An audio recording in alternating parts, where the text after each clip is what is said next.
Right, hello and welcome to the RTÉ Soccer Podcast. I am Raf Diallo, and you know where you can get us every week. We're on RT.ie, YouTube, Apple, Spotify, and wherever you get your podcasts. Timestamps in the usual places as well. RT.ie on the episode page every week, and also under the video on YouTube in the description box every week as well. You just find them exactly there. So if you want to skip on ahead to a certain segment, you can, or if you want to start from the beginning, that is up to you. Later on, I'm going to be joined by Graham Gartland and Paul Corry. We're going to be talking about the Ireland Under-17s. We're about to go to a World Cup. That's kicking off next week. It's going to be live on RTÉ. And also, the League of Ireland is reaching its conclusion. But right now, I am joined by Rachel Graham. And Rachel, whenever I'm doing international segments in this studio so far, it's been a fairly grim experience. And now we've been doing the boys in green in terms of September and October. For once, I can actually do this with a bit of a smile on my face. And it's nice, even with the sun coming out today as well. Yeah, look, it's obviously a really positive result for us over in Belgium. And look, I think in the first game, I think probably took everyone by surprise with how good we were. Obviously, I don't think anyone really expected us to score 4 goals, let alone Ireland. The players within the camp probably didn't expect it either. But look, I thought on Friday they were excellent. I thought they were really by far the better team and probably took Belgium a bit by surprise. I don't know if they maybe underestimated us a bit or took the game a bit lightly, but we're definitely deserving of the win. And look, to be 4-1 up in the game, it was kind of like, pinch me, is this really happening? And then I thought when the second goal went in, I just, you kind of get that sicky feeling in your stomach of, is that going to cost us? Is it going to come back to bite us? And look, it probably almost did. I thought in the game last night, now we obviously didn't start the game well, and Belgium, I think, were a completely different team. They obviously had some personnel who had been suspended, came in, made a difference. And I thought at half time, obviously being 2-0 down, the game being draw, I just felt like Belgium were going to go on and probably win it. And I thought, look, that was probably the most impressive thing, was how they managed to turn the game around. And it's a very easy time to just sit back and feel sorry for yourself and feel like, we've thrown this away and, poor us kind of thing. But in fairness to the girls, they done the complete opposite. They completely turned the game on the head, went out in the second half, like probably played like they did on Friday and completely turned the game around. And look, it's obviously, a late winner, but I think sometimes, when you win a game and you dominate, it's really rewarding. But I think sometimes when you're, up against it and you really turn around, you get a late winner, like sometimes that feels even better. So I'm sure Abby's as high as a kite now for the next week or so, but I just thought the way they performed in the second half to be able to turn the game around was excellent. And I think over the 2 games, I think they were fully deserving of the win. Yeah, so this is, of course, just to put it into context, this is the Nations League promotion relegation playoff. We are back in League A. Second time this has happened to get promoted, but also to beat a higher ranked Belgium over 2 legs is a huge achievement. We'll break down everything you've said in terms of the detail and why this victory came about, but just the first game, the 4-2 win at Aviva Stadium, in terms of where it ranks in terms of Irish victories in the women's game, where would you put it? Because considering the opposition, also I know we've beaten France in the not so distant past, but that was the end of a Nations League campaign when relegation was already on the cards. This felt monumental. Look, I think probably the biggest win we've had so far was that one in Scotland that got us to the World Cup. I think that was probably the biggest moment so far for this team. And like you said, we beat France, but there was nothing really on the line, and France probably didn't have their greatest team out either. So I think this is a huge one, just because I think our campaign in the B League just didn't really go great, and we're probably a bit underwhelming. So we've gone about it the hard way. If we had a top 2 group, we would have went straight up, but we didn't do it that way. So I just think in terms of all them factors, we didn't play well in League B this time around, and then to go on and still get the job done and to do it in a late winner. And I mean, I can't remember the last time if we ever have beaten or scored 4 goals against a team that are ranked above us, just back from the Euros. So to do that was incredible. But I think overall, it's a huge victory in terms of how we've done it. And then to get us up to League A, and obviously gives us an easier route now to try and qualify for the World Cup, which was the main goal of this team. Yeah, and speaking to Maeve de Burke last week in this studio last week, obviously she was over Zoom. We talked about the back 3 and she felt that was the system to go forwards. Carla Ward did go for that, but there are different ways of playing a back 3, and the expectation in that first leg, Ireland would sit back. It's not quite how it actually panned out. Yeah, and that's what people always say, like a back 3 or a back 5. It's really, defensive minded or negative. But we've seen in the Friday game that, we were really attacking with a back 3. We've seen Katie go forward. In fairness to Aoife Mannion, I thought she was excellent as well for someone who's not, she's not like a Katie. She's not the characteristics of a wing back. She's done really well. But yeah, obviously seemed to suit us. We've seen them playing that formation a number of times. Carla came in, changed it to a back 4. And look, it's probably, it's a brave decision to change your formation going into such a big game, and it's obviously paid off. Look, there's obviously negatives to that. You can see, a long ball. When we're attacking, you're vulnerable on a transition. There's kind of space in behind your wing back. So I wouldn't say it's, we're never going to concede again, or it's, the best way for us. We might have to change it back four again at some stage, but I think it's good for a team to be able to chop and change and be able to change formation depending on who they're coming up against. But look, obviously it worked for maybe caught Belgium a bit by surprise. They were obviously probably preparing for a back four, so look, caught them out. But at the end of the day, it was a great decision by Carla. Yeah, and there was a real directness as well. That was the thing, not just from set pieces, obviously second balls and everything else, that was part of it, but there seemed to be a real sort of incisiveness almost going forward. Yeah, and look, on Friday's game, I probably thought, are we going to just sit in here, get to the second leg, still in the game? But they just had the complete opposite idea. From minute one, they were just out of the trap straight away. And I think the whole pretty much second half was played in Belgium's half of the pitch, so which is really positive. We've never really seen that from Ireland before, so I think we've proven, look, we have got the top quality players like the Katie, Denise is really good attacking players, and like Emily Murphy, Ciara Caruso, thought they were excellent as well up front. So it proves that we can play this attacking football. Look, obviously in the second game we probably tried to do the same and it didn't work as well, but sometimes you're going to have to defend in games. That's part of it. You're not just going to have a full attack in 90 minutes. So I'd say maybe need to tidy up a bit on the defensive side. We probably gave away some soft goals, but I think we've proven that we can play nice attacking football. So hopefully we see a bit in League A, but it's obviously going to be difficult depending on the draw we get. Yeah, and in that first leg, Katie McCabe was obviously the star performer in terms of I was going to say a hat-trick, but I think the second goal would be generous to give it to her. That was her 99th cap, of course, as well. But who were the other sort of performers you felt shone on the day, aside from the sort of key players that we always highlight? Yeah, look, I think it was a day where everyone kind of stood up and played really well. And sometimes you get a game like that and just everything clicks for you. But look, I thought Ciara Caruso and Emily Murphy, I thought up front were, look, Emily Murphy probably missed a couple of chances, and if she had took them, she would have had, probably would have been player of the match. But I just think their work rate, it's so selfless. The amount of running they do, clever balls, running balls in behind, that's, that can be hard for a player to do. It just gets very, very tiring very quickly. So I thought they were excellent. Thought the back three was excellent. Jessie Staple and Chloe Mustaki, I thought it was nice having a left footer in that position. It gives us, look, obviously their game plan was to kind of get it out and get it in behind, and to have a left footer in there, it makes it a lot easier. Then Shiva was good as well. She's kind of been a bit hit and miss, I would say, in some games, but she's over the last two games been really impressive. So look, I think it was a game where everyone kind of probably stepped up. Maybe I think the only one probably disappointed maybe Grace with the goals that she's conceded, but I think to come away from this 2 legs with the win is, look, it was obviously the end goal, but I think we've performed really well in the two of them. Yeah, and as you said, the second leg, you would expect, obviously, unchanged team, but you would expect Ireland kind of sit back and try and preserve what was a 2-goal advantage on aggregate. And again, they didn't really sit back at all, which was quite good to see in a certain way. But obviously, there's a risk attached to that as well. Yeah, and look, sometimes when you do sit back and protect your 2-goal lead, you just invite pressure on. And look, I think that's just naturally the way it went. Belgium obviously had to really go for the game. They had nothing to lose. So I think the game just kind of goes like that anyway. And it probably would have been a time to just weather the storm, see out till half time. And that's not, we didn't do that. It kind of went exactly how we didn't want it to go. They got back into the game, got themselves back level, and then we had to then go and attack the game. So look, I think it's positive. Our attacking play, I think overall has been really positive. It's something that, like I said, we've not really seen a whole lot of. Probably hasn't been the most impressive side of our game. It's always, we're really solid defensively. It's bodies on the line. That real Irish kind of spirit, and I think that's maybe in the first half what we didn't do so well. So I think it's kind of getting the balance now with the both of them for when we could go into League A. Yeah, and then last night, Belgium, after that start where Ireland were really kind of front-footed, or at least meeting fire with fire, they seem to gain control. Why do you feel that was? Obviously, they are the higher-ranked team, so there is that as well, but something seemed to change around the time they got their goal.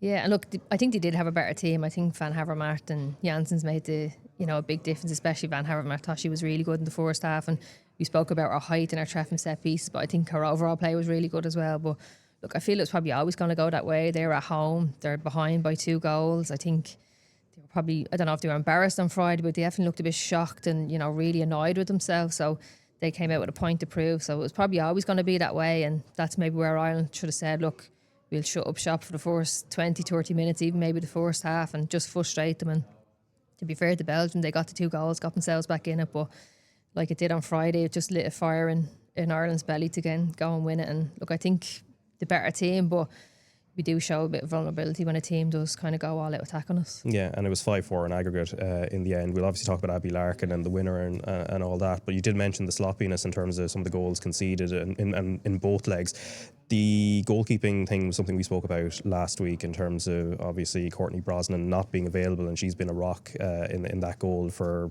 what must be nearly 5 years. And then Grace Maloney comes in and she's only got 7 caps, so relatively inexperienced at this level. How did you feel she did? Because there were she was lobbed twice and once in each game by Tessa Woolert, who's obviously an unbelievable player, but in terms of her positioning, in terms of rushing out, what did you make of all of that? Yeah, look, I think if she's being really honest, she might be disappointed with her performances. And look, I get it. It's, you know, it's a huge amount of pressure to be in the number 2 for so long and wait so long for your chance, and for it to be such a big game to have to come into. Like, it is a lot of pressure, so I do take that on board. But I just think with the goals, obviously the first one she comes out, the first one in the first game, she comes out and just, it's a bad decision, and she's kind of, I think she kind of realises halfway on her way out, she realised, and then gets lobbed. And I thought for the second one as well, probably looked really nervous for the balls coming into the box, and or even her positioning for the crosses before the goal. She's, you know, she's hugging her front post, and then the second ball comes in, she's on her front post again, and that's someone who's probably a bit nervous of maybe a cross coming in and not overly confident. So, you know, probably disappointed with her position and the goals given away. And then in the second one, she's lobbed again. I think, look, that's a bit of communication error. I think she comes out to collect it, and then it's a poor clearance from Caitlin Hayes. And again, she's, you know, it's the one player that we don't want to give chances to. And even the first goal, like, it's a soft and she's on her own in the box. And look, Katie obviously goes to the player who's in front for her to close her down. And 9 times out of 10, that's where the ball goes. But I just think a player like Tessa Woolert, you know, she's nearly 100 goals now for her country. We can't leave her free, and gifted her a chance then for the second one. But look, I think, yeah, overall, I think she might be disappointed, and I don't think she'd be challenging Courtney Brosnan for that number 1 jersey. Yeah, and then it's 4-4 on aggregate. Belgium have scored twice. The wind is in their sails.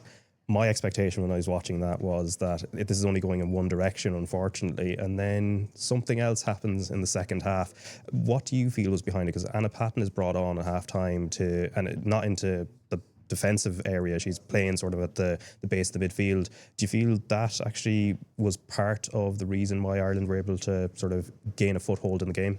I do think it was part of it, and I probably agree with you. At half-time, I felt like this, you know, Belgium are going to go on to maybe win this, but in fairness to Ireland, they turned it around and probably got in at half-time at the right time. If it had kept going, I think Belgium were the only team that were going to score. And look, sometimes when you just get in at half-time and it's the players just group together, and, you know, don't start feeling sorry for yourselves here. Don't throw this away. We still have a chance. It wasn't like we were losing. It was still a draw. So I think sometimes you just need a mentality shift, and look, we'd no lead to hold on to anymore, so we had to go and score, and sometimes that changes the mindset of players. And look, Anna Patton came on route. She probably did look a bit leggy in the first half, maybe didn't recover fully from the Friday game, so she added probably a bit more energy.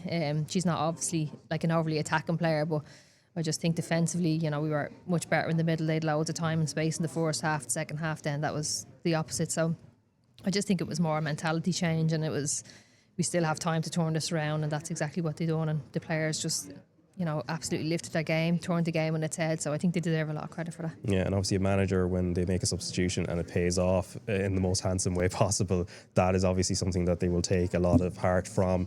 Obviously Abby Larkin being one of the key subs and scores the goal. Before we maybe talk about like what happens to her now in terms of her position within the squad, just how she finished that off, because she'd had one chance before. I think Kira Caruso had also missed another opportunity as well as they tried to press for the winner. Just how good was that finish? Yeah, it was a great finish. Like, obviously she kind of swings and misses at their first attempt, but then it's the quickest then to follow up, and it's like a nice little dink over the keeper, which, look, it's a great finish. She has probably a split second to decide to do that, so it's a great finish. And like you said, she missed a good chance before that. She probably took a touch when she should have maybe hit it first time. So, you know, sometimes when a player misses a big chance, their head goes in the game, but she was the opposite. And look, Abby's always one of our kind of high potential young players when she was coming through, and probably has been kind of in and out of the squad, up and down, hit and miss kind of thing. But I think she's a huge player for us in the future. You could see how lively she was when she came on, and obviously to get the goal, that's just going to absolutely lift her. It's our first important goal for Ireland. I'm sure, you know, she was staying after. She was nearly crying, running off and celebrating. Her family was there, so such a nice moment for her. And look, she is someone that, you know, we need to nurture, make sure that we get the best out of her. And obviously when she's gone over to Palace now, she's training full time, playing full time. It's only going to, you know, really push her on, and she's probably someone maybe on the physical side needs to develop a bit, and like if you look at Denise, you know, she's kind of small, but she's really strong and powerful, and Abby's maybe still that bit slight. So I just think for her, you know, going forward, she can, you know, build herself up a bit to be able to compete against top centre half. I can see her being one of the starting players for this team. Yeah, and obviously moments like this can make a player. So you feel for the moment she's still probably best in this sort of super sub role, or at least not necessarily being a regular starter, at least in the biggest games. Yeah, I think so. Like, I think she's still, look, I don't need to come on and score one goal and then, right, that's me, I'm in the 11 now. It's, you have to prove yourself time and time again to get yourself in there. But look, for me, you know, if you're a player and you're coming on and scoring winning goals, like a lot of players will take that over starting and coming off at 60 or coming off at 70 having not scored. So sometimes being a super sub is not the worst thing either. Yeah, and obviously there'll be big games coming up now, because being in League A means you're going to be meeting the best teams in Europe. The other benefit, though, is in terms of the 2027 World Cup, though, in terms of that qualification campaign. Yeah, and look, this was the end goal. This is why we wanted to get in League A. We know when we get up there, we're going to have really tough games. And the last time we were up there, we finished bottom of the group. But look, that's not really what it's about. It's about getting to a World Cup. And this is the one that gets us the easiest route. We'll obviously guarantee the playoff now, and we'll play against a team that are ranked lower than us, or we'll be seeded in this draw. So it's a much easier route for us. And look, obviously when we went to Australia, it was an amazing time for this team. But look, you can't live off one tournament and expect, you know, girls to keep playing or coming to games based on a tournament we were in 2 or 3 years ago. So I think the end goal is to get to Brazil. It'd be a huge moment for this team to get to another back-to-back World Cups. Would be amazing. Obviously the disappointment of the Euros was a really killer, and probably still feeling the effects of that. So look, obviously the draw is now next week. We'll probably get really attractive games to go and watch when we're here as well. Obviously people want to go see the France, the Englands, the Spain, as well as Ireland. So we should get some good games, some good crowds. But look, at the end of the day, it's all about that draw that we get for the playoff, and hopefully get to a World Cup. And what do you make, I suppose, the final point on the national team, in terms of the evolution of this Irish team? How far do you feel they've pushed on in that sort of post-2023 World Cup era?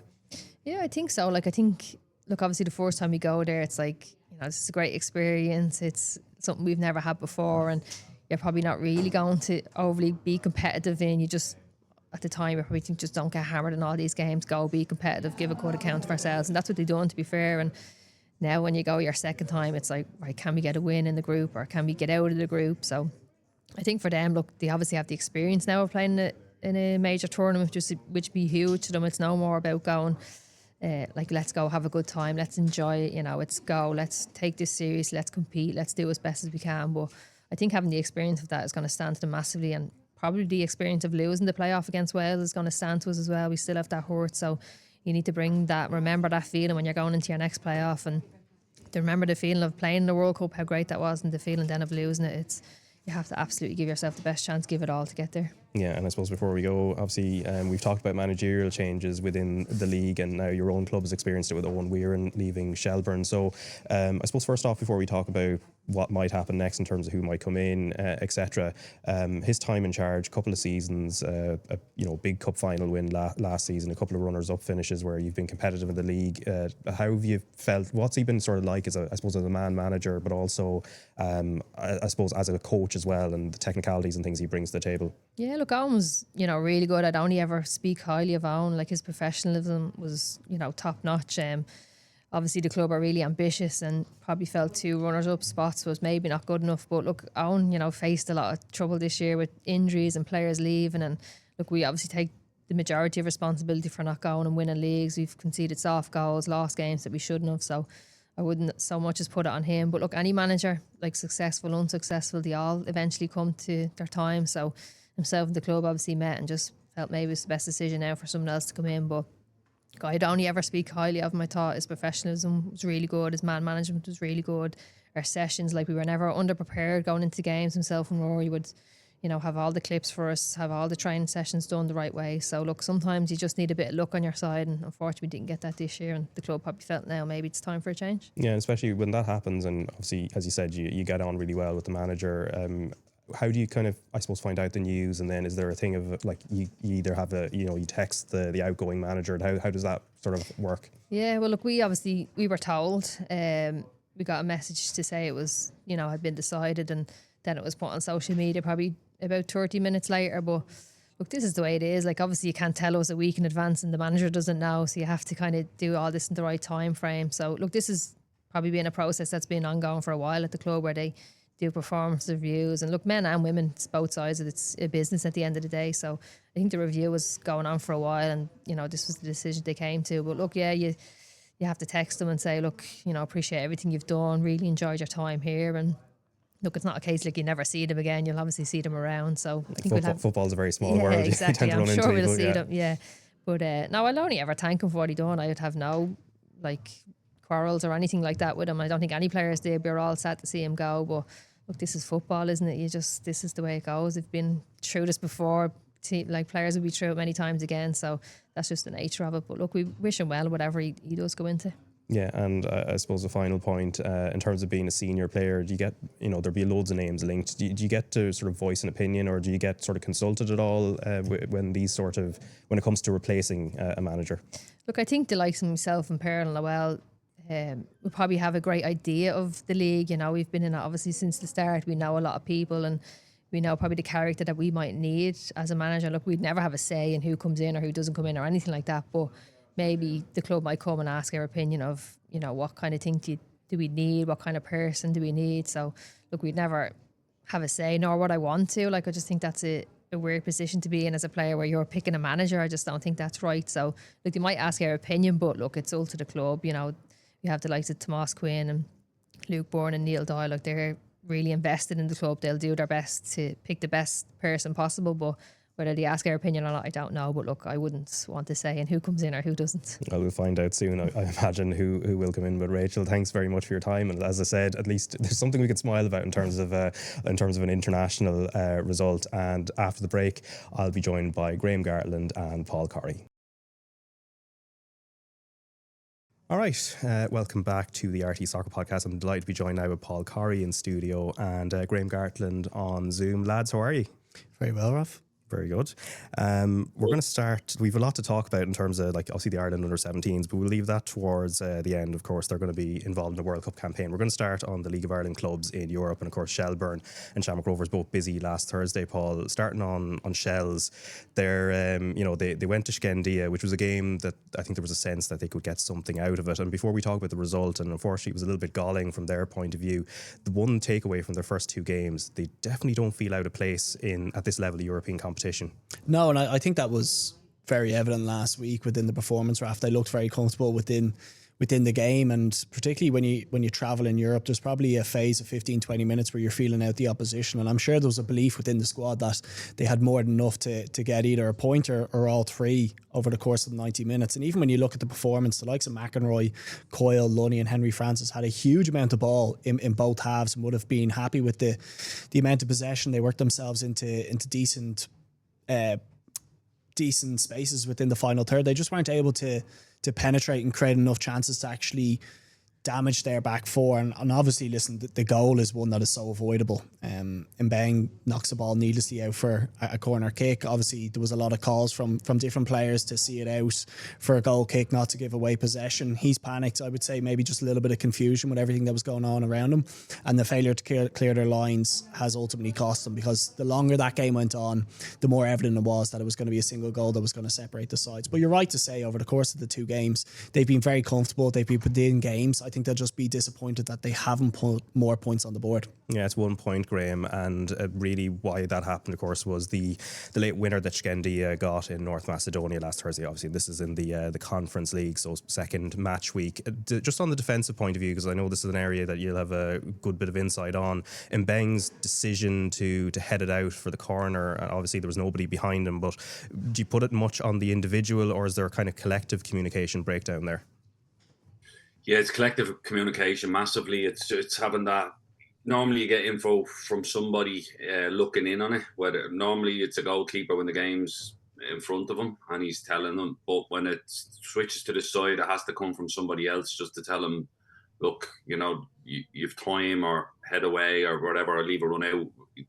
But to put it out for a corner, and then obviously that brings more pressure on, because they're pushing obviously to try and get a home win as well. And then just Paddy Barrett's unlucky, but there's also an element of the really, really top level players and defenders will have that awareness that they just look over their shoulder. No, there's nobody behind me, and this isn't at an angle that's going to go in. But would I have left it? I probably would have threw a leg at it myself, just out of pure want to try and keep it out of your net, and that's the difficulty. But like Paul said, they've been in the games. I always felt they do well in Europe because I think defensively, from what Damien has done and what Joey's carried on, is that defensively they were solid for the last 2 seasons. And going into this year, I thought the European games would suit them. They've brought in pace up the top with Meepo. The players they brought in can control the ball in midfield. Henry Francis, McEnroy as well, that they can actually hold on to the ball and get that breather when in game. And keep possession, but they've tough games coming up as well, and obviously they're going to finish on a high note with Palace, but they'll want to get points on the board. Like the way I know Joey is, he doesn't care about any of that. He just wants points. He just wants to show that they're able to play, but he just wants to come out of this with some points on the board to try and get through to the next phase. Yeah, and obviously the remaining games, there is AZ Alkmaar there, obviously where Troy Parrott is doing extremely well, Paul. There is Crystal Palace as well, and Celje, and we'll talk about Celje a little bit later on because we've seen just how good they are, but it puts a real bit of pressure on the Drita game at Tallaght Stadium now on Thursday week. Yeah, it does. I mean, I don't know what everybody else's expectations were, but I never saw Shelbourne getting out of the league phase. I think it's very difficult to expect that from them, particularly when you think of how much was still on the line with the league and the fight for European qualification. They've obviously had brilliant momentum in the last couple of weeks with the results that they've produced, and I think they'll be hoping that they can bring a performance similar to what it is they've done in the league into Europe next week. I think scoring goals is obviously the target here. They failed to do so in the first 2 games, and you're hoping that maybe that level of comfort that they feel in those surroundings, particularly playing out in Tallaght now, will help push them maybe another gear. Harry Wood has been very good, Odebeku and co. You just need to take those moments, like the John Martin header that comes back off the post last week. If they score that, they probably go on, Raf, and get 3 points. So it's those crucial moments, whether it be that little bit of quality in front goal, that bit of composure to create a chance. I think they've shown within the 2 games that they've more than enough to compete at this level, particularly against the teams that they've played. There's obviously stiffer challenges down the line, but Joey O'Brien will be looking at the game and hoping for 3 points. There's so much on the line, Raf, when it comes to Europe. Not only the opportunities of playing top level opposition, but the finances for the clubs. Like, this is a huge opportunity for Shells to not only get some points but bolster the finances that go with it and hopefully invest back into the squad for next year. Yeah, because of course if you do win a game, it's I think something in the region of 400k, a draw is 100 and something as well, and that's all huge. And obviously we'll talk about the league form as well, because now they're in a position where this could be self-sustainable in terms of consistently being in Europe. But Graham, I mentioned Celje earlier because Shamrock Rovers of course were playing them at Tallaght Stadium on the same night, just in the later kickoff, and Shelbourne now have seen what what awaits them in the final round of games. As good as Shamrock Rovers have been in Europe, Celje just seemed to be another level even compared to what they were last year. Oh yeah, I really impressed with them. I thought they set their stall out straight away. They rotated their left back into midfield and gave them that extra man and allowed their sort of 2 attacking midfielders just to push really high. And then the wingers went high on the outside. The right back on the far side, Neto, then bombed when he could. But the way they approached the game, how well they got the ball back, the rotations, again, just to offset Rovers' box midfield and have that extra match up to that extra man. They were excellent, really, really good. There was bits where I thought, that could catch them out later on. Watching the game, and I'm sure Joey seeing it, the right sided centre back would tend to mark in front a little bit and left that channel open over his head. A couple of times Gaffney caused them trouble just by going in over there. Berger, I think it was, that just didn't get around, was just always trying to just nick out in front. But yeah, the first goal is an unbelievable goal. I think it's Karanekovic, I think is his name. I was struggling with them because they pronounce them differently. Yeah. But he scored an unbelievable goal. And then the second goal is just a set piece. And Rovers have struggled from set pieces. They struggled against Sparta Prague. They conceded a goal against them. And they struggled on the night as well. They don't tend to put a lot of players out to stop at a source, and allows them to get a free cross in. And then the cross comes in, they get at the back post. But it's a tough game for Shells because Celje were really, really good. I thought Rovers upped their intensity in the second half and played with a little bit more intensity. But I also thought Celje just came off a little bit as well. And Rovers had a couple of chances, a couple of ones fired across the goal. Pico Lopez had a good flick on one, and Gaffney had a good flick on one. But Kovacevic, the first goal, like you said, I thought, because he's so left-footed, I thought he was just going to open out and bend it, but he actually takes it so early because it's on his right foot. He takes it so early, and it stops a Rovers defender just getting that foot in from the side. Brilliant goal, and he's scored an unbelievable amount of goals. I think he's 10 so far. They've scored 36 goals in their opening 12 league campaigns as well. So they're averaging 3 goals a game in their own domestic league, and they're sitting top. They're 11 points clear of second place. So it is a very big ask for Shelbourne. But if they can pick out the little small bits that Rovers done well in the game, and maybe nullify the set piece threat, and Kovacevic up front, they could have a chance. Yeah, and obviously the game was overshadowed by the kind of war words afterwards, particularly Albert Rier, which seems to stem from last season as well, with Stephen Bradley. But I think on the more important thing from the Shamrock Rovers point of view is looking forward after 2 defeats from 2, fairly comprehensive. Obviously the scoreline less comprehensive in the second game against Celje, but now they have Breidablik and Hamron waiting in the last couple of games, which seem like the most winnable. But before that they have AEK Athens, which looks like it's going to be very, very tough, at least based on what they did to Aberdeen, and Shakhtar Donetsk as well. And we know what's been happening in Ukraine in terms of them not having a sort of a home ground or anything, but they're still, their European pedigree is hardly second to too many teams. Yeah, the AEK Athens game is going to be very tough, Raf. I think Greek opposition is always a difficult game, particularly when you look at the result that they had recently against Aberdeen. It's those final 3 games. The Shakhtar Donetsk one, listen, I don't think it's a Shakhtar Donetsk that we would have seen in the Champions League maybe 5-10 years ago. And then you've obviously got the 2 games at the end of the competition where Stephen Bradley will have identified this is the potential to get points. Like, he rotated the squad for the Sparta Prague game with what was going on domestically with that FAI Cup semi-final that was coming around the corner. So the focus was always on the last 3 games and seeing whether or not they'd be able to amount enough points to qualify out of the league phase. It's going to be very tough on the basis of the fact that they've no points from the opening 2. I think what you will see from Shamrock Rovers in those games, and what they will have learned from the Celje game, is that you need to be aggressive in your press. I thought in the first half they maybe paid them a little bit too much respect. You give quality players time and space in the ball and they will hurt you, and that was very evident last week against Celje. So they will be fine, Raf. I would imagine they'll pick up points. I'm just not sure whether or not it's going to be a 7-point mark that got you out of the league phase last year. I think that's going to be very, very difficult. But I would expect within those games against Hamron and Breidablik that Shamrock Rovers will get 3 or 4 points from those games. I think they were just very unlucky, to be honest with you. I think if you look at the quality opposition that they've come up against, the fact that they've got AEK and Shakhtar Donetsk, that was one of the more difficult draws I'm sure that the teams would have had. Given them a little bit of an easier run, maybe look at the opposition that Shelbourne have played in the first 2 games. You would have given Rovers a little bit more of a shot. But they've a great squad there. They've probably a little bit unlucky with the fact that Pico has picked up injuries in recent weeks. Josh Honan's been out. Lee Grace has been out. They've had to shuffle the deck a little bit. They've had to balance the FAI Cup final that's coming up as well. But don't be surprised if they are to get 4-6 points over the remainder of those games. Yeah, and in the league, of course, they only need the 1, and potentially they could get that tonight when they play Galway United at Tallaght Stadium, because that's all they need to mathematically finish as champions this season. Obviously, their goal difference probably means they'll get there anyway, even if they were to lose their 2 remaining games. Galway tonight, Sligo on Saturday's final day. Just going to go through the permutations, some of the results from the past weekend. So Galway United got a very crucial point, 1-1 draw against Drogheda United. St. Pat's and Waterford also shared the spoils. A very important point for Waterford. Very disappointing from Pat's point of view in terms of that battle for 4th, although they are sitting in 4th just on goal difference.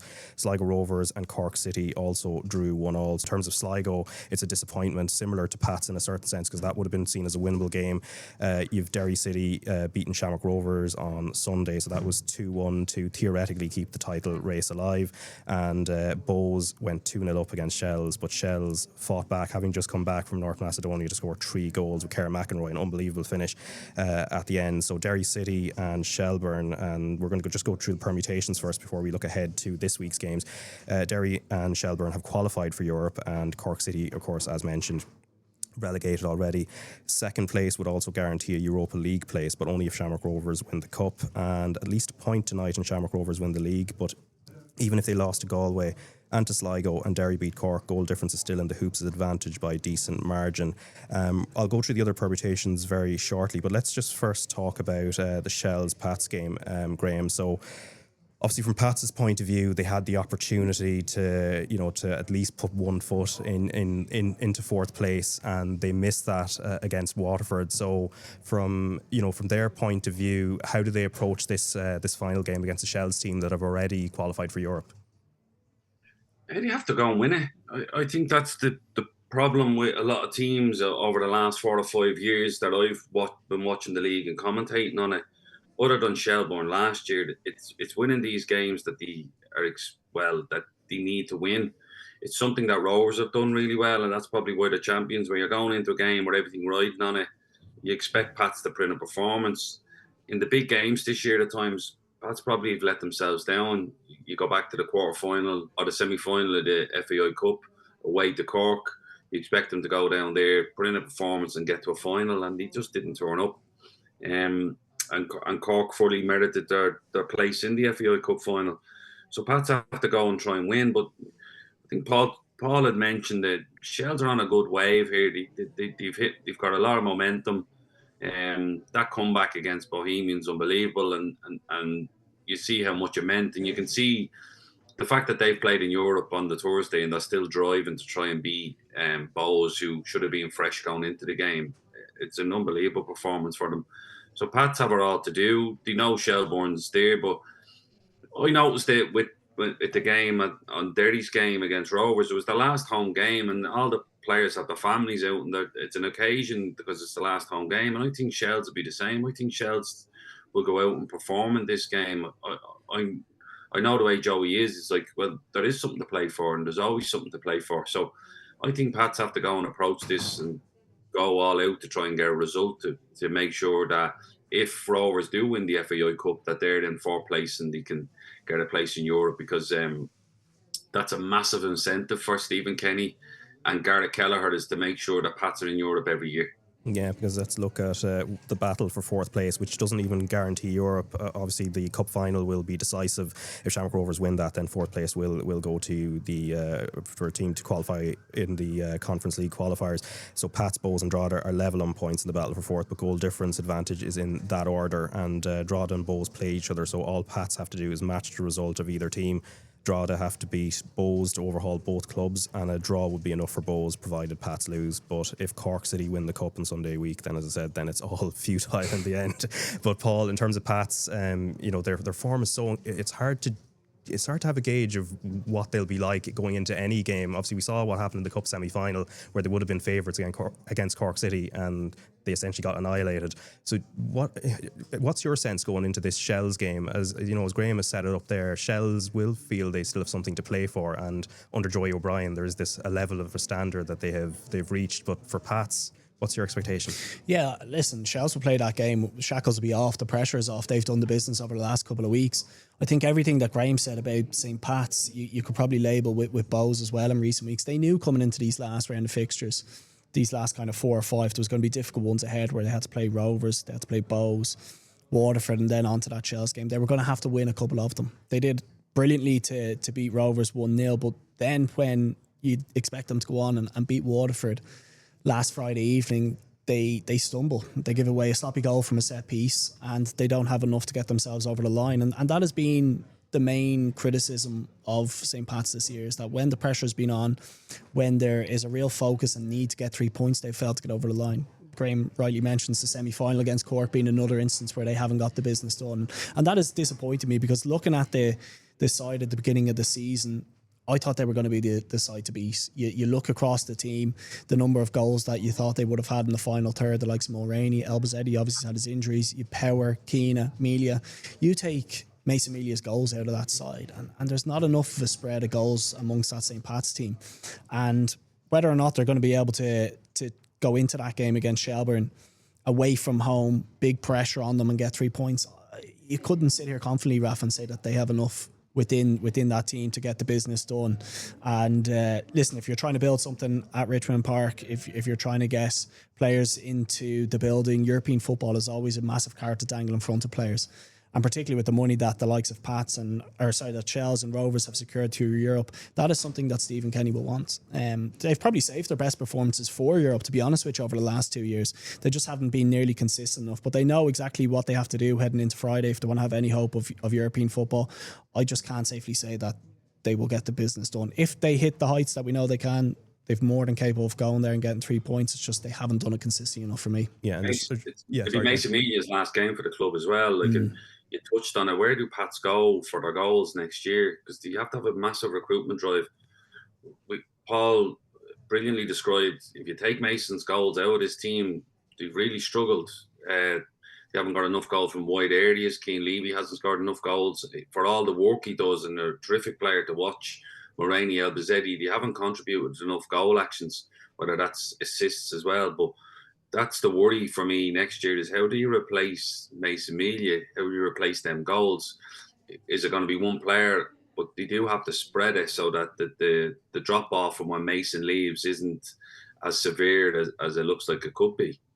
Yeah, and Paul, just a word on Shells as well in terms of this run that they've had in the league. Obviously, they've had the distraction of Europe, and a good distraction that it is, but you know it's heavy on the bodies, etc. And yet they've found resolve to try and to get into Europe, qualify, do that. Come from behind days after coming from North Macedonia at Daly Park, getting a win.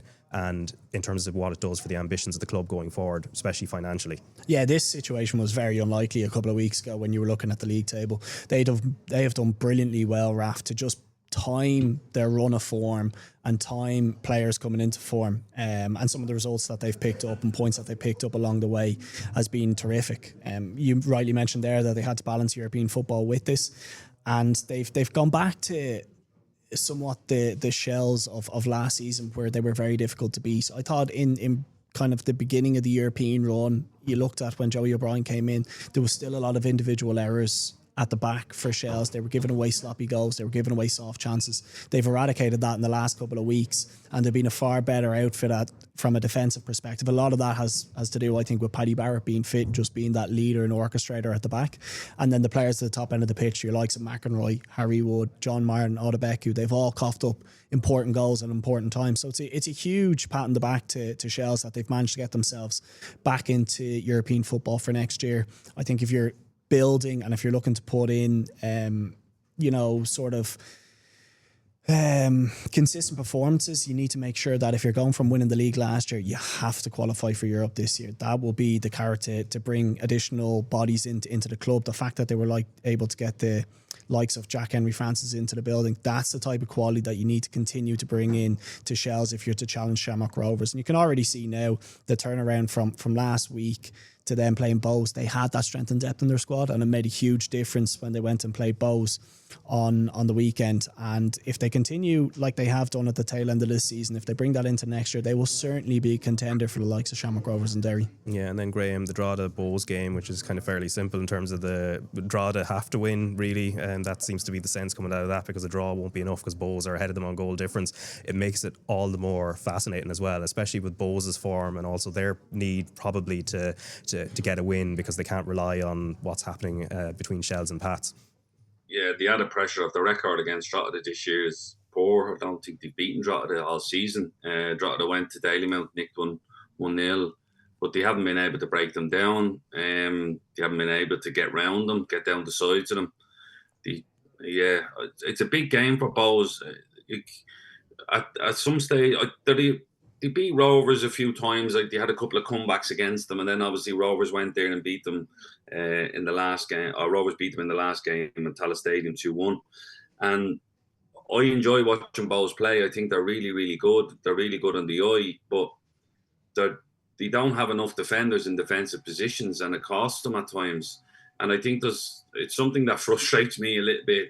I see so many midfielders getting pushed into right back positions and left back positions, or drop back and play centre back, and then they wonder why they can see goals at vital times. You need defenders who have that feel danger coming and recognise danger and deal with it. And sometimes I think it gets overlooked a little bit that I know we can just go back and defend. It's easy, and maybe it's just me picking up for defenders here, but there is, and Paul will tell you this as a midfielder, if you have an out-and-out centre-back and defenders behind you and they're organising, demanding off you and they're pushing you left and right, it makes your job so much easier. And then you have that safety in it where, that goes over my head, he'll deal with it. And I think they brought Morahan in, but he's played more as a right back this year, and sometimes defensively he just laps. And to me, there's a severe lack of probably defenders in the league that can organise and make sure the team's right. Paul had mentioned Paddy Barrett coming back into Shelbourne. You mentioned Pico Lopez. These lads organise the teams in front of them before the danger comes. So I think it's a really tough game for Bohs. I think there's a lot riding on it for them. They'll want European football as well. And again, we keep saying this, but with the caveat that Cork have to go and play a final against Shamrock Rovers to make sure that fourth place does get Europe, but you have to be in with a chance. But from Droghed's point of view, they have the disappointment of missing out in Europe last year through having the qualification taken off them after winning the FAI Cup. So Kevin will be thinking, go out and prove to people that you deserve to be in Europe. Go out and have a go and make sure that you're in with a chance for when the cup final comes and we're sitting watching it, and we're hoping that obviously Shamrock Rovers win and they get back into Europe and they can do next summer what they should have felt they should have done this summer. So from Kevin's point of view, he's going to go out and say, look, you have a good record against these. Go and show them that you deserve to be the fourth best team in the league this season, considering that they were probably one of the favourites to go down. It's an unbelievable season from Drogheda, but they won't just be happy with that. You might as well try and reach for what's in front of you while it's there and see what comes of it. But I think it's a really difficult game for Bohs. I think Drogheda will fancy their chances taking them on, and I could see Drogheda winning that one. Just very briefly on Bohs, and Garth makes a really good point there, Raf. At the back, they have struggled ever since Sean Grehan has left the building. If you look at the run of form that they had, they were keeping another number of clean sheets. They won a number of games in the period that he was playing at centre half. When they've lost him, they've conceded a huge amount of goals, and the points comparison between Sean Grehan being in the building and out of the building is quite stark. And I'd say a number of people in Dalymount will echo those thoughts. They haven't looked like the same sort of solid unit since he's left the building. And that game against Drogheda, I think whoever scores first, if it's Drogheda, I think Bohs are going to find it very, very difficult to break them down. Yeah, and now the permutations for the battle to avoid second from bottom, because this is a little bit complicated because, of course, there's a game between Shamrock Rovers and Galway United tonight, and Galway, of course, are in that scenario at the bottom. So as things stand before tonight, Galway, Sligo and Waterford are level on points, but goal difference advantage is in that order. So Galway in the better position, Waterford in the least advantageous. Apart from a decent goal difference advantage, Galway also have a game in hand, which is the one tonight, and go to Waterford on Saturday with Sligo in Tala. At bare minimum, even if they get nothing tonight and it's not some sort of double figures defeat, all Galway would need to do is to avoid defeat in Waterford on Saturday to avoid second from bottom. For Waterford, if they beat Galway, presuming Galway don't win tonight, then they would be safe. Even a draw would be enough if Sligo lose at Shamrock Rovers. For Sligo, they just need to match or better Waterford's result against Galway, so a point is enough if Galway don't win tonight and Waterford don't win on Saturday. If both Galway and Sligo were to get something from their meetings with Shamrock Rovers, then Waterford have to beat Galway on Saturday. If Galway beat Shamrock Rovers, they're essentially safe. And same for Sligo if they did the same on Saturday. And breathe. Brilliant, Raf. That's brilliant. You don't know how long that took to put together, Graham. Believe me. But I suppose just on the Sligo game, they will, I think it has to be said, they will hope that Shamrock Rovers do the business tonight just to make their job that little bit easier. Yeah, 100%. They're sitting watching that, thinking, I hope Rovers just even a point will get Rovers the league, and then is there a bit of a part of the atmosphere on Saturday when they're getting the trophy? I've been to the last couple of games and Rovers have won the trophy, and in fairness, they go on and put a performance in as well. I think it was Drogheda went there one year and Drogheda had a good record and Rovers ended up winning 3-0.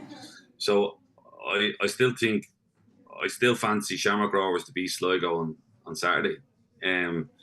Whether what happens tonight, I was at the Rovers Galway game and Galway went to Tala Stadium in the summer and they got a draw out of it.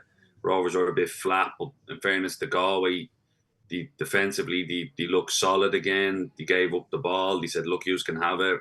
didn't allow Rovers to get a rhythm or build up any type of momentum. Real stodgy game, wasn't much in it.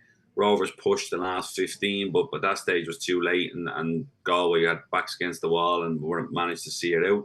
I think Galway would be hoping for that tonight, knowing that Sligo Rovers have to go to Shamrock Rovers on Saturday, and then obviously they're away to Waterford. And then if they both play out a draw and hope Shamrock Rovers beat Sligo, they're out of the playoff spot. So, but look, they've struggled. Galway have really struggled this year. They're the oldest team in the league. There's a lot of players looking to maybe move on that they know is moving on. Waterford have gone through, I think it's the third manager at this stage, fourth. So they've been struggling without. We talk about taking Mason Media's goals. If you take Padraig Ammon's goals out of Waterford, you really struggle. One of the best performers is a lone player from Shamrock Rovers as well, Conan Noonan. So where the Waterford go, both Waterford and Galway need a serious overhaul in the off-season. Sligo have a lot of young players, but can they hold on to Elding? I'm not sure if somebody comes in for him. John Russell has managed, but they are where they are in relation to their budgets and what's coming into the club. But they'll do whatever it takes to try and keep them in the Premier Division for next year. Yeah, and for the Waterford-Galway game, just given the goal difference scenario, Paul, it would feel like the scenario is kind of simple in the sense of what Waterford should be going for, which is almost to go all out. I don't know if that's the sense you have. Obviously, they're better going forward than they are defensively, and obviously sitting back isn't an option because of where they are goal difference-wise. Yeah, they might look at that game, Raf, though, and think Shamrock Rovers, they get the business done against Sligo. All we need is a point here, and that will probably be at the back of their minds. It's probably going to have a little bit of a cup final feel to it, where neither side wants to give too much away. I think when you're struggling for form, struggling for confidence, you're just thinking about shutting up shop and trying to be a danger from set pieces, or hope that someone at the top end of the pitch and a Padraig Ammond can create a moment of brilliance and just get you a goal. But it'll be nervy, it'll be tight. I wouldn't imagine it's going to be an open, free-flowing game. Both sides will probably be just thinking, if we can nick a point here, hopefully Shamrock Rovers can get the business done against Sligo. And obviously the pressure on Rovers will depend on the results tonight against Galway, but I would expect, like Garth has just said, I think Rovers will win tonight. They'll rotate a lot of players, given the fact that they'll have AEK Athens and an FAI Cup final ahead. Maybe that has a little bit of a dip in form when they come up against Sligo, but for Waterford and Galway, it's I think the mentality will be just don't lose and hope that other results will take care of themselves. But not an easy thing to do when you're struggling for form and when you're struggling for confidence as a group. Yeah, and Cork City versus Derry City is the other game on the day as well. And nothing to play for on paper, Paul, but for Cork City there is the spectre of an FAI Cup final, and it'll be interesting how they approach the final league game given what's to come in about a week and a half after. Yeah, I think you want to head into that FAI Cup final off the back of a decent result. They've obviously got very good opposition to test themselves against, and probably will have a similar game plan for Derry that they will do against Shamrock Rovers. I think naturally enough you probably need a setup to be difficult to play against, and then rely on the quality that you have at the top end of the pitch to counter attack, to hold the ball up and to hurt the opposition in transitions. But yeah, it's going to be a big night down in Turner's Cross. It's going to be a massive send-off before they head up to the capital for the FAI Cup final. You do not want to head into that game off the back of a 2-3-0 defeat. You want to make sure that people are prepped and ready to go for the Rovers game. Probably at the back of players' heads, you're thinking don't get injured. Maybe that's something that plays in their mind. But I think if you're Jaren Ash, you're looking at that game and saying, okay, this is an opportunity to replicate what it is we're going to do against Shamrock Rovers in the FAI Cup final. And they're certainly going to be up against it in Rovers. Massive pitch, big occasion. But you just got to hope that there's something that can happen on the day. You've got somebody like a Shawnee Maguire. We saw what they did to Pats in the semi-final. Trying to get something from that game on Saturday will certainly help them as they head into that massive occasion. Yeah, and Graham, Derry City, on the other hand, you were up at the Brandywell on Sunday as they beat a 10-man Shamrock Rovers in the end. They were in the same position as Bows a few weeks ago in terms of they were just ahead of the pack in terms of the trying to finish in the European places. How impressive you've been with how they have finished this season as it has gone on, and how much of a gap do you still feel there is despite beating Shamrock Rovers in a head-to-head?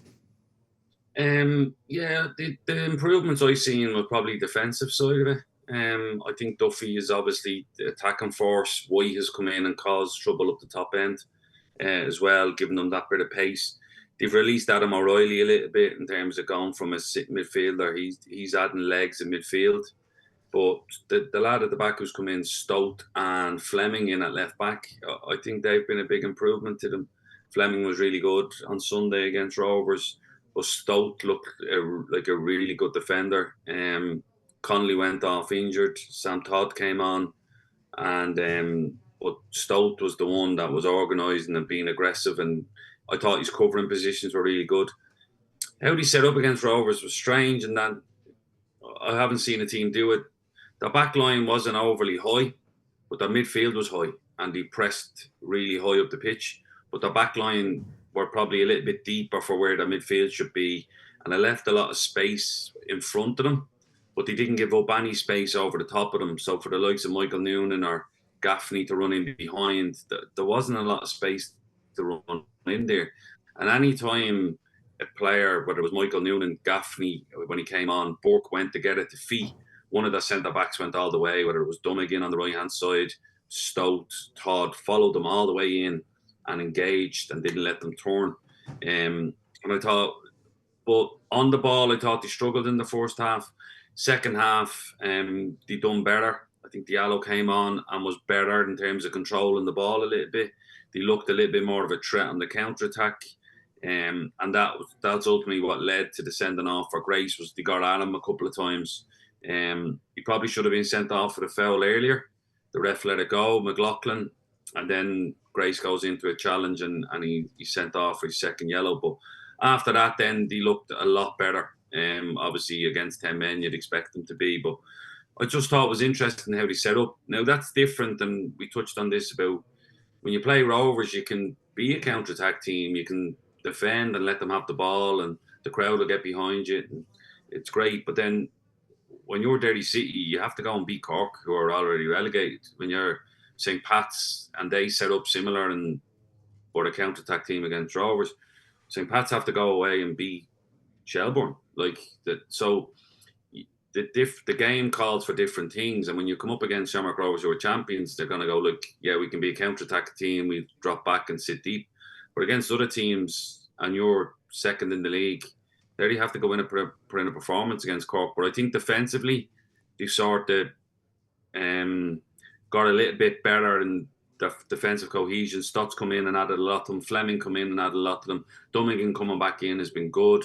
Boyce in at right back good. Connolly went off injured, but they've had more consistency in the back line, and that just helps. More continuity always helps when you're defending. Yeah, and Paul, I suppose the final point on the Premier Division, the Saturday finish as well. Obviously, we're used to things coming to a close on a Friday night. Any thoughts on that? Oh, haven't even thought about it, Raf. Listen, I think, whether it be Friday or Saturday, last season there was obviously that huge night when Shells went up to the Brandywell. I think this season it's incredible how many different permutations that you had to talk through with regards to kind of the playoff place. I'll need water soon anyway, I think, after that. Second, third, fourth, still up for grabs. So it leads itself, albeit last year was probably a little bit more dramatic because we were deciding the league title. Given how much is still at play, and obviously that will carry into the FAI Cup final to see whether or not fourth place becomes alive again. There's so many storylines there. The fact that we have teams in form, out of form, it's going to be a brilliant watch on Saturday. Yeah, and then in the first division, of course, we're well into the playoffs at this stage, and Treaty United were facing Cobh Ramblers, who had finished runners-up behind Dundalk during the league season, and it is actually Treaty United who had just snuck into the playoffs in fifth place, who won 2-1 on aggregate, so 1-0 at home in Markets Field on Friday night, and then last night a 1-1 draw against Cobh that went to extra time. But Graham, I suppose the thing that colours the build-up to this game, of course, was the parting of ways between Cobh Ramblers and their manager McDermott on the eve, and that's far from ideal. I think that's an understatement. Has there anything come out about why he left? Because it just seems like such a strange decision from both parties. Yeah, the only thing was his Instagram post, which was kind of cryptic enough, where he said, "Football is pure and simple about players, fans, relationships, and honesty. It's not a plaything or PlayStation," and then to the future, and that was it, and that's the only comment we've seen from him so far. Very cryptic, isn't it? To the future, yeah. Doc Brown, but like to do it at that stage, I just think it's silly. I think whatever goings on behind the scenes, you're failing the players and you're failing your club to do that. And I think that you're letting them down if you can't get past it for another maybe 3 games. I think maybe 4. What's left? So they go to they go to another 2-legged one, and then they get a one-off playoff against the team that finishes second from bottom. So to not just let it go for another 5 games, I think it's just I don't know the word of Jews. I don't know if it's selfish on both parties in terms of not letting the players finish out the season the way they should, and the club the way it should, and then make the decision at the end of the year. I just think it's a really poor decision from all parties. I think they've let the players down, and people forget about that. And then the players have to go out and perform, but you're giving them an out. You're giving them an excuse that, well, they got rid of the manager. And I think considering how far ahead of Treaty and they had finished, I think the fact that Treaty go and beat them in a playoff is just, it's really poor from Cobh. It's a really poor decision. And ultimately, it's cost them another game against Bray to see can they get into the Premier Division. Yeah, because looking at the first leg, Treaty started the better, and probably not a surprise. Cobh came into it, but then Treaty got the winner through Johansson. And then last night, second leg, Cobh showed a lot of resolve to take it to extra time. But again, Treaty found a win. So from Treaty's point of view, I mean, obviously they would have been aware what was happening over in terms of Cobh and the upheaval there, but they just went out and did their job. Yeah, they certainly have, Raf, and you often see this with playoff situations where a team who just manages to find their way into the playoff spots in the league. Last game of the season, they went and they beat Wexford. That gives you that bit of momentum when you come into those games. It doesn't matter how many points behind Cobh they were in a league phase. They've done brilliantly well, obviously, to win the first leg. I thought when Cobh equalised late last night, you were thinking, okay, that is the moment now that they go on into extra time, they kick on, they win the game, whether it be in extra time or on penalties. The fact that Treaty have gone again and found an extra gear and an extra level and pushed on is a real testament to that squad, because travelling away from home last night, quick turnaround between games, that is a very, very difficult thing to do. So it'll be interesting to see how they get on against Bray. The fact that Treaty have come in with this little bit of momentum, probably unexpected that they'd be involved in the playoffs at all. But that'll be a super game to look forward to. Bray's form over the last 10 league games wasn't brilliant with the amount of points that they picked up. Obviously done well to see off UCD, but that'll be a cracker of a game between Treaty and Bray. Yeah, because Bray Wanderers are in there after 4-2 aggregate win over UCD. So 1-0 win away from home on Friday night at the Bowl, and then 3-2 win last night. And Justin Fairside getting the last goal in that one. But looking at the 2 games overall, UCD was it not the younger brother, Raf? Was it not the younger brother that got the... I think the brothers passed to each other. That's all I remember. Yeah, passed it to the younger brother. Richie, that's the other way. But in terms of I suppose the first leg, UCD seemed to dominate that, and then there was that bit where the ball hits the crossbar, but whether it bounces down or not over the line, or it wasn't very clear from the angles I saw. But overall, UCD gave as good as they got. Bray Wanderers obviously that little bit more quality. Yeah, they did, Raf, and the scoreline probably flatters UCD a little bit, given that they scored very late on, 95th minute, to pull one goal back. But I think you're right to say like that the first leg for UCD was going to be so important when they played at home. They obviously created a number of chances, and the result could have been a different story. And just when you look at the last sort of 10-15 games in the first division, they were the team that were probably carrying the momentum outside of Dundalk. And you look at the likes of Ronan Finn there, and you think of experience. You've obviously McManus, who scored last night. You think, do they have enough to get over the line? Unfortunately, that wasn't to be. But with UCD, it comes in cycles, and you hope that they hang on to their better players and they go again next season. And maybe that's the catalyst that they had from the last 10-15 games, disappointment of last night. Maybe that's something that can spur them on to next season. But credit to Bray, they got the job done. Yeah, and if you're calling the playoff final, which I think is set for Sunday, which way are you leaning? I'd probably lean just in favour of Bray. Yeah, I do fancy Bray, and I think whichever side comes up, it's going to be a very, very difficult test. Irrespective of whatever Premier Division team is involved, I still do think there's a bit of a gap between the Premier and the First Division, but I just fancy Bray in that game. Yeah, and Graham, similarly, between Treaty and Bray, which way are you leaning? Obviously, Bray had the better league season, but Treaty have shown plenty of resolve to get as far as they have, obviously, to get past Cobh as well. Yeah, considering that, I think Treaty finished on 48 points, which is a good bit behind Bray. You'd have to fancy Bray. I think Bray have a lot of young players that are hungry to play. Paul mentioned that UCD holding on to players. They lost Sean Brennan from UCD, who went over to Bray, who played the true ball for Keane Curtis last night. So they need to be holding, if UCD are going to challenge, they need to be holding on to players of Sean's calibre.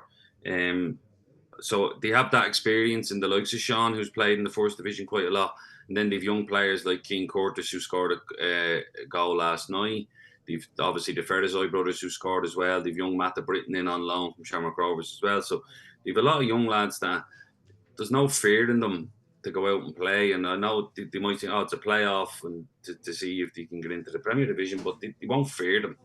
They won't be afraid of the challenge in front of them. So yeah, I'd favour Bray as well, and from that sense. Yeah, and Dundalk have already been promoted now. The situation there is kind of interesting now. The 1903 Supporters Club want an ownership change at the club and want to part ways with majority shareholder John Temple, as does a minority group of US-based investors who want him to transfer his shareholding to them. Some of the uncertainty lies around whether they will get a licence to compete in the Premier Division next season, despite having won automatic promotion this season. Per the Irish Independent, the concerns over the ability to meet licensing criteria centres around the floodlights and the pitch at Oriel. Plus, there is the lingering impact of the financial issues that the club were dealing with at the tail end of their last appearance in the top division, of course, which was last year, and we spoke about it at length at the time. On top of that, Aidan Fitzmaurice in the Indo is saying that Waterford have a serious interest in bringing in Kieran Kilduff as manager as well. So we'll keep an eye on that situation. Might come back to it over the next few weeks. But next up, I suppose, and to finish off, let's talk about the Under-17 World Cup, because Ireland's matches will be live on RT2 and the RTE player. The games they're going to be playing are Panama, Uzbekistan and Paraguay between the 5th and 11th of November in the group stage. First game against Panama, which is next Wednesday, the 5th of November, and then followed by a game against Uzbekistan on the 8th of November, and then the final group game against Paraguay. And the squad was named over the last couple of weeks, and some, I suppose, Paul, like some real talent in there. And I think the thing that, if you actually look at it as well, is the amount of first team minutes some of those players have had, particularly within our league.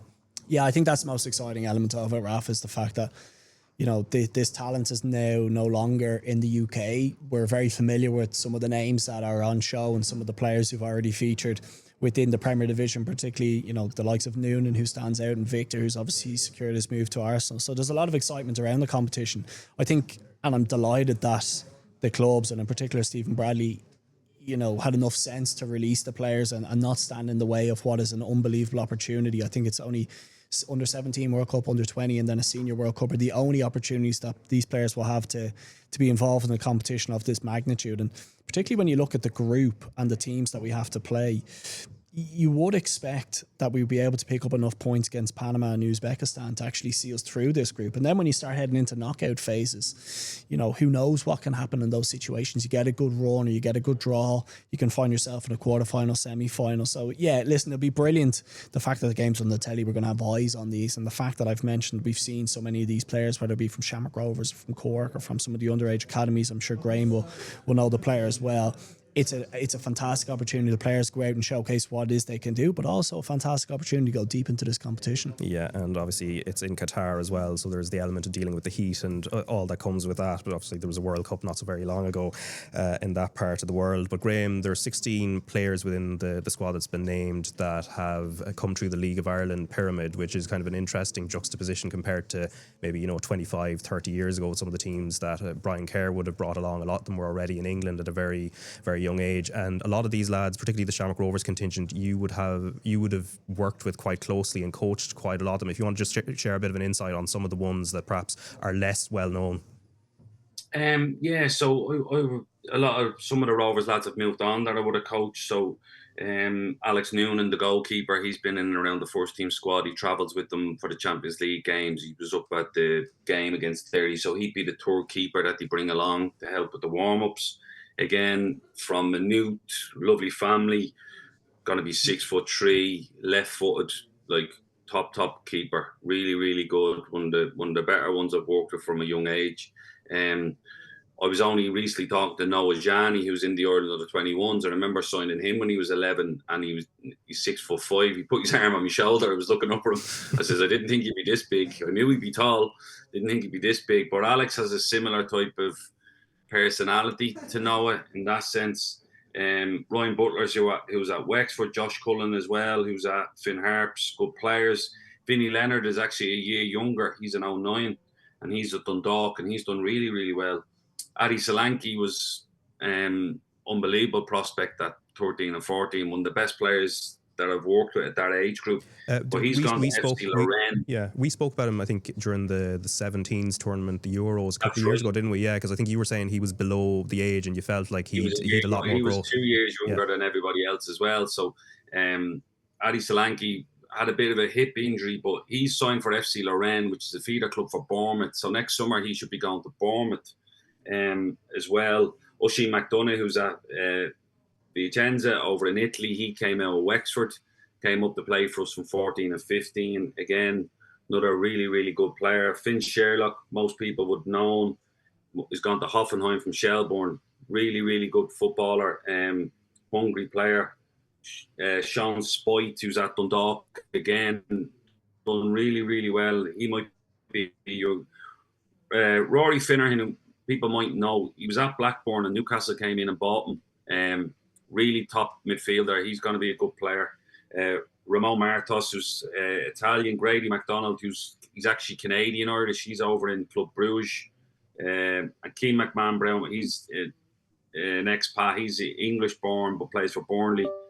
Goodness Ogbana, who actually lived with my mum for a year while he was doing his TY program in Rovers. He lived with my mum in Jobstown in the spare room. So he's made it back into the squad. He recently left Rovers and went to UCD just to get game time. And he again, really, really strong player. Everybody knows Victor. Then you have Max Kovaleskis, unbelievable player, came through from Cherry Orchard. He's a real talent. He came back from a knee injury for this. Again, ticks all the boxes. I was talking to somebody about him the other day, saying like, if you put on a sprint, if you had a sprint race and you had like an agility race and you had or an endurance race, he'd be top in all of them, which is unbelievable because most people, if they're really good sprinters, they mightn't have a lot of speed endurance. Max has the lot. And he's, you know what, he's a ruthless kid. Like, he just wants to score goals and win games. Like, Brody Lee, who recently left Rovers as well, gone to Cork. He's got some first team minutes under Jerry Nash. He's done really well. Obviously, Michael Newton. The one that people will watch, and he's probably one of the best talents I've seen at that age group, is Jade Numa, who's gone to Benfica. Came out of Cork Academy. Unbelievable player.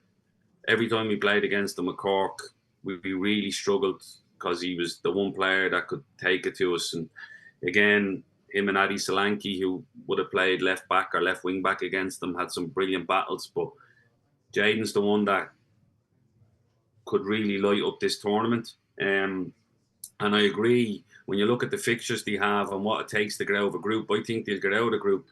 But I also think that if they play to their strengths here, with all the firepower they have up the top end of the pitch and all the actual physical power they have and the pace they have at the top end of the pitch, I'm really looking forward to watching them, because I think if they can play to their strengths, they have a really good chance of going deep into the tournament. Yeah, and obviously I was just reading the kind of stories from, I think, the Malaysia tournament in 1997, which is, it's not quite before my time, but I have no real memory of it. But the first Brian Kerr were no, I certainly do not. I was a wee young fella, didn't really care about much of what was going on in the world. But that tournament, obviously, where they got to, I think they finished third on that occasion with Brian Kerr, and like some great stories that could emerge. Yeah, absolutely, and it's just a great shop window for the players to showcase what it is they can do. And naturally enough, these are the players that are going to be filtering into our senior team in the next couple of years. So you hope that they get the experience of playing in a big competition. Hopefully they can put on good performances. And like Garth has just mentioned, there's a real opportunity here to actually top the group, go deep into the competition, and give yourself, a brilliant shop window to just, see what it is we're capable of. And listen, we need to continue to produce players, Raf, and producing players, you need to expose themselves to high performance games, high performance environments. This is the ultimate for these players. And it'd be a great little springboard for their careers to see where it is they can take them. Yeah, and obviously the games being on RT2 and the RT player means we're going to be watching them very, very closely to just see their potential and just see how they get on, obviously, which is brilliant. So, Paul, thanks very much for your time for coming in today, and Graham Gartland as well. Cheers for hopping on with us this week. We'll be back. Thanks, lads. Cheers. Yeah, we'll be back next week.